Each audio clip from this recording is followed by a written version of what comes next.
were just talking to Max. Great win in Mudgee, and good for you to be back sideline and 4-1 after being 1-0 down was just a fantastic result at this time of the year.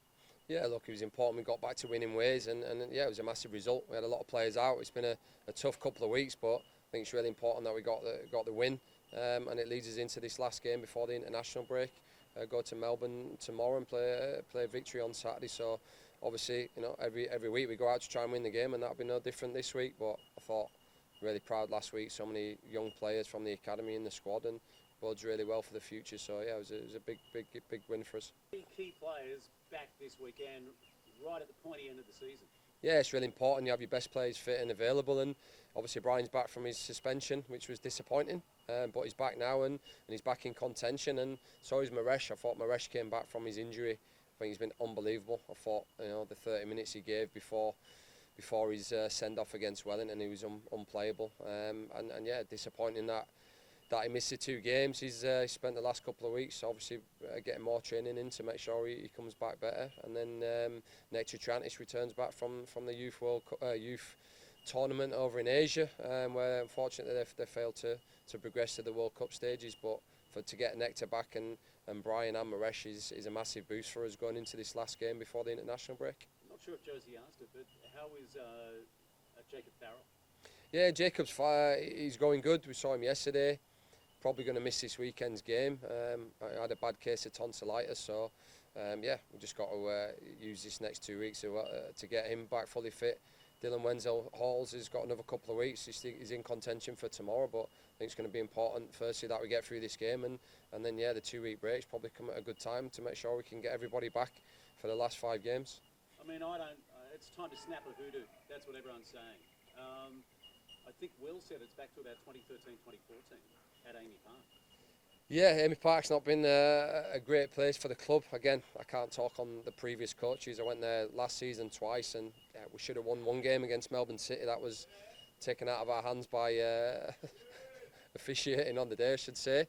And yeah, we unfortunately lost 1-0 last minute against Victory last season and the cup final. So yeah, it's definitely something that we want to break. And I think 2014 was the last time we won there, and I think I played in that game. So yeah, I know what it's like to play there and win. So yeah, it's really, yeah, it's not hoodoo. It's just we got to go there full of belief, and we believe we can go there and get a result. But they're a good team. They got one of the biggest budgets in the competition, one of the most experienced managers, and not having, you know, a season as Melbourne Victory would like to have. But they've got some good players, you know, and a lot of games they've been unlucky. They've probably been the better team and not come away with the result. But that's football. So yeah, we'll go there full of confidence, full of belief that we can go there and get a result, and we do that every week. Nick, I just want to, before Josie asks a couple of questions, can I just get your thoughts? Have you followed the talk about expansion of the league? I'd love to get your opinion. They're talking maybe Auckland could be another team. They're talking perhaps Southeast Queensland, Canberra. And they're saying as soon as a couple of years' time, we could have promotion and relegation, and I'd love to get your thoughts on that. Look, I think the expansion is the first and foremost. I think, you know, another 2, 3, 4 teams in the competition would really make it an excellent competition. I think the standard of it is very high right now, and yeah, I think it's there's definitely regions like Canberra, Auckland, Queensland where you could definitely have an A-League team. I've said that for many years, and I think the expansions with Macarthur and Western coming in the last couple of years, it's really made the league more competitive. You know, not having to play every team 3 times, and the more teams you have, you know, well, hopefully it can become a league where we play each other home and away, because there is always an advantage, you know, for the home team. And for the last 2 years we've been to Wellington twice, and they've been here once. So, you know, 4 games in Wellington, 2 games on the Central Coast. I don't understand that, you know, how that can't be swapped year on year. And when you do the fixtures, yeah, so I think, you know, taking that advantage away is definitely in the long run will be more beneficial for every team. In terms of the second tier, promotion relegation, in my opinion, I think it's going to be very difficult. You know, it's an expensive sport in this country, and to expand to a second league, I think 2 years is, well, however long they're saying. Yeah, I think it's going to be difficult. But it's good that clubs are showing interest in doing that. But yeah, again, you know, it's in its infancy compared to leagues around the world. We're talking a couple of 100 years old, some leagues around the world, and what are we, you know, 16, 17, I don't know, years old in terms of a league. So yeah, hopefully at some point we can get to that, but how we get there and make it cost effective, because it's a massive country. The travel's expensive and hotels and stuff. So it's definitely not as easy as small countries where you can just jump on a bus and travel. So I think there's a lot of logistical stuff that goes into it. Yeah, but I think right now their focus should be on expanding the A-League, and teams that do feel like they've got the region and the finances behind it to bring an A-League team in. I think that's got to definitely be the next step. I think on Wednesday you said, while you do have players coming back from national duty, suspensions, and you know, you had Zach make his debut last week, at the end of the day you'll choose the best team that you see fit to take on Melbourne. Yeah, for sure. Look, we're the lowest budget team in the league. We're the youngest team in the league. You know, we've got the smallest squad.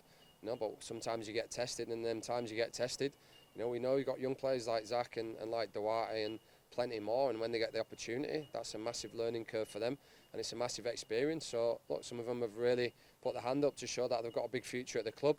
Obviously right now we need to make sure that we've got the strongest team on the pitch, on the bench and in the stand waiting, because you know what really is important is it's a squad game, and you know there's 6 games to go. So yeah, it's not easy. It's not easy picking the team to start, and it's not easy picking the bench. So yeah, it's always good to have the headache of making choices. But you know, we got some big players returning. We've still got a couple out. You know, like possibly Jacob, possibly Dylan Wenzel-Hall. So yeah, it's you know, it's exciting for us knowing that we can go into the end of the season with a strong squad.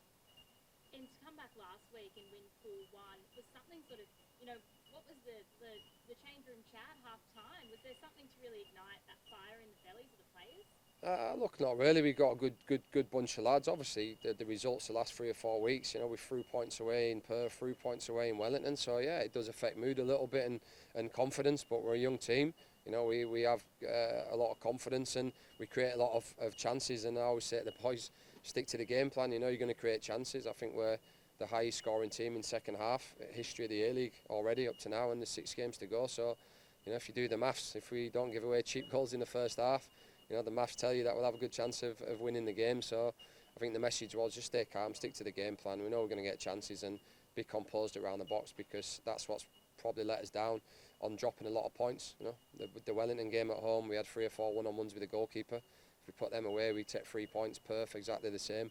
So yeah, we just needed to make sure we get back to putting the ball in the back of the net, and we know we've got some quality attacking players. So it was just about giving them that belief, and I think we showed that. So hopefully now we can kick on for the rest of the season. I've got one more really quick one. There's been some changes with matches because of the heat wave. Now, that's not going to affect you guys on Sunday, but do you alter what you do today and tomorrow with your final session? Yeah, adapt it a little bit. Always look at the conditions. You know, it's obviously we got to factor the travelling as well. So it'll be a light session today, and yeah, we'll go there tomorrow and with the travel and make sure that we've got good energy come the game on Sunday. But look, I've said it for a long time. It's difficult playing in the heat. I think it really affects the standard of the game. You know, in terms of the speed of it, and even in Mudgee on the weekend, you know, that 5 o'clock kickoff, it's always the height of the heat really, and you know, there's no wind, and it's normally the second half when the game sort of gets going, because it became a lot cooler in the second half in Mudgee, and I thought you saw that in terms of the quality from both teams and the quality of the game. So yeah, at times I think it's got to be factored in, and games can be pushed later on, because it makes it a better spectacle for the fans, and it makes it easier for the players to play with high energy, and that's what people want to see. So yeah, it's something that's been talked about for a long time.